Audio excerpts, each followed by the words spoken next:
GST के fast recap की जो हम लोग वीडियो सीरीज बना रहे हैं उसमें अगला टॉपिक है जीएसटी वैल्यूएशन।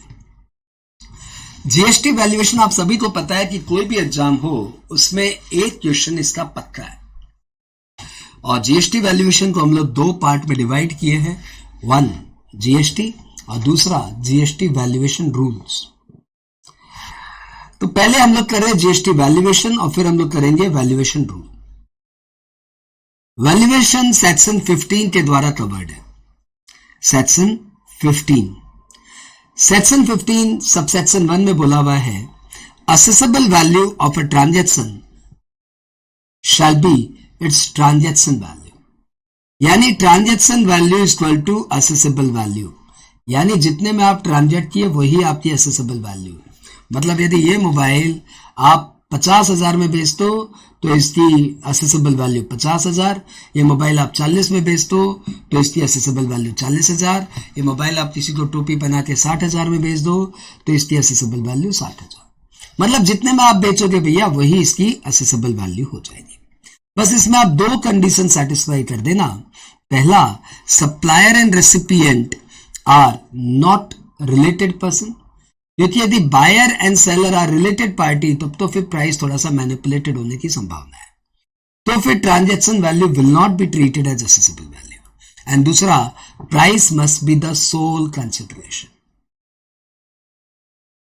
सेक्शन 15(2) में कुछ एडजस्टमेंट की बातें हो रही है कि कुछ और आइटम भी आपको असेसेबल वैल्यू में इंक्लूड करने पड़ेंगे।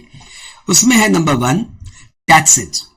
कोई भी टैक्सेज हो that shall be added to assessable value, added to transaction value for determination of assessable value। मतलब समझ लो कि वो टैक्सेस ऐड होंगे, जीएसटी को छोड़ के कोई भी टैक्स। तो सपोज आपने टोबैको लिया, आपको पता है टोबैको पे एक्साइज भी लगता है और जीएसटी भी लगता है। तो जब टोबैको की असेसेबल वैल्यू निकालेंगे ना तो जितने में वो बिका प्लस एक्साइज, इस तरीके का कोई भी टैक्स हो तो वो वैल्यूएशन में पहले ऐड होगा, उसके बाद जो नेट वैल्यू आएगी, मतलब जोड़ के जो वैल्यू आएगी उस पे जीएसटी लगेगी। अगला है इसमें कि क्या क्या करना है। उसमें इंसिडेंटल चार्जेस सारे के सारे ऐड करने हैं। इंसिडेंटल चार्जेस लिए लॉन एग्जांपल्स दिया, कमीशन, पैकिंग, लेकिन ये एग्जांपल्स है। कोई भी इंसिडेंटल एक्सपेंडिचर हो like commission, packing, transportation, weighing etcetera, सब आपके वैल्यूएशन में ऐड होते जाएंगे।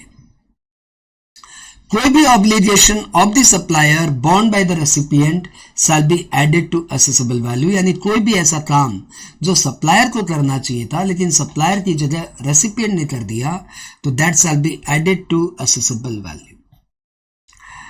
Any amount charge for anything done by the supplier, यानी सप्लायर ने उस सप्लाई के लिए कुछ किया और उसके लिए एक एक्स्ट्रा अमाउंट रेसिपिएंट से सेपरेटली ले लिया तो that shall be added to assessable value. जैसे सपोज सामान बनाने के लिए कुछ स्पेशल पैकिंग करनी थी या कुछ वेइंग कराना था या कुछ उसे डिजाइनिंग करानी थी और उसके लिए सप्लायर ने अपने रेसिपिएंट से कुछ पैसे एक्स्ट्रा ले लिए तो that shall be added to assessable value.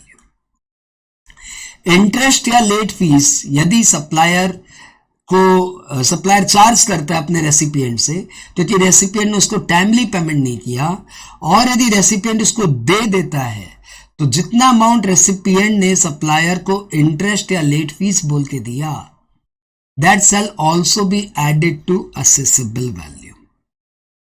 कोई भी सब्सिडीज यदि मिलती है तो that subsidy shall be added to assessable value, लेकिन सेंट्रल गवर्नमेंट और स्टेट गवर्नमेंट की सब्सिडी को छोड़ के। यानी कोई एनजीओ आपको सब्सिडी देता हो या कोई लोकल अथॉरिटी आपको सब्सिडी देती हो तो that subsidy shall be added to assessable value, लेकिन सीजी और एसजी की सब्सिडी को असेसेबल वैल्यू के लिए ऐड नहीं करेंगे। छोटी छोटी बातें चली जा रही है। अगली बातें आ रही है डिस्काउंट की। कि कोई भी डिस्काउंट हो, ट्रेड डिस्काउंट हो या कैश डिस्काउंट हो या कोई और भी डिस्काउंट हो, whatever name you call, that discount shall be subtracted while computing the assessable value provided that discount was known at the time of supply and that discount was duly recorded in the invoice. Invoice में बताया गया था कि आपको ये discount मिलेगा. That means it was known at the time of supply. तो वो डिस्काउंट वैल्यूएशन में ऐड हो जाए, वैल्यूएशन से सब्ट्रैक्ट हो जाएगा. परंतु कोई डिस्काउंट यदि बाद में दिया जाता है, discount on a future date, तो वो डिस्काउंट सब्ट्रैक्ट होगा कि नहीं होगा? तो भैया बात वही है, फ्यूचर डिस्काउंट सब्ट्रैक्ट तभी होगा जब it was known at the time of supply, it was link to the invoice and सामने वाले ने उसका आईटीसी रिवर्ट किया है, तो फिर वो डिस्काउंट आपकी वैल्यूएशन निकालते समय सब्ट्रैक्ट हो जाएगा. यानी फ्यूचर का डिस्काउंट यदि नोन था eight the time of supply, invoice से उसको लिंक किया जा सकता है, और यदि रेसिपिएंट उस पर आईटीसी क्लेम नहीं करता, उस डिस्काउंट पार्ट के जीएसटी का आईटीसी क्लेम नहीं करता, तो फिर सप्लायर के वो डिस्काउंट का सब्ट्रैक्शन मिल जाएगा. एक और पॉइंट, इसलिए इतने पेजेस पलट रहा हूं, वो है धर्मादा. धर्मादा के ऊपर एक रिसेंट में केस स्टडीज आ गई, ये डीजे मालपानी वाली, और इस केस स्टडीज में सुप्रीम कोर्ट की लार्ज बेंच ने ये डिसीजन दिया है. सुप्रीम कोर्ट ऊपर से लार्ज बेंच, भैया बड़ी बात हो गई. तो सुप्रीम कोर्ट के लार्ज बेंच ने डीजे मालपानी वर्सेस सीसीई में डिसीजन दिया कि धर्मादा will not be added to assessable value if the धर्मादा इज प्रॉपर्ली यूटिलाइज्ड. तो पहले तो आप पूछेंगे सर ये धर्मादा क्या होता है? तो धर्मादा मतलब आपने रेसिपिएंट से कुछ पैसे लिए, किसी नेक कार्य के लिए, किसी धर्म के कार्य के लिए, किसी चैरिटेबल कार्य के लिए. तो ये धर्मादा यदि आपने रेसिपिएंट से लिया as a condition of sale, लेकिन वो धर्मादा का पैसा आपने अपनी जेब में नहीं रख के उस नेक काज के लिए फॉरवर्ड कर दिया या उस नेक काज में यूज कर दिया, तो फिर वो धर्मादा असेसेबल वैल्यू के काउंटिंग में नहीं आएगा, नहीं आएगा. तो that is all about section 15. मैंने अभी वैल्यूएशन रूल टच नहीं किया है, वैल्यूएशन रूल को छोड़ दो, तो मैंने सेक्शन 15 की एक ठीक ठाक समरी आपको सुना दी है. इसको तो ये बेसिकली न्यूमेरिकल टॉपिक है, लेकिन ये इतनी बातें ध्यान में रख के न्यूमेरिकल बनते हैं. एक छोटा सा इसमें मेरा टैच म्यूजिक कंपोज्ड है. वैसे वो टैच म्यूजिक पूरे रूल्स को लेके कवर्ड है, लेकिन अभी तक सिंस मैंने आपको सिर्फ सेक्शन 15 सुनाया है, तो अभी तक सिर्फ आपको सेक्शन 15 का ही टैच म्यूजिक सुनाऊंगा.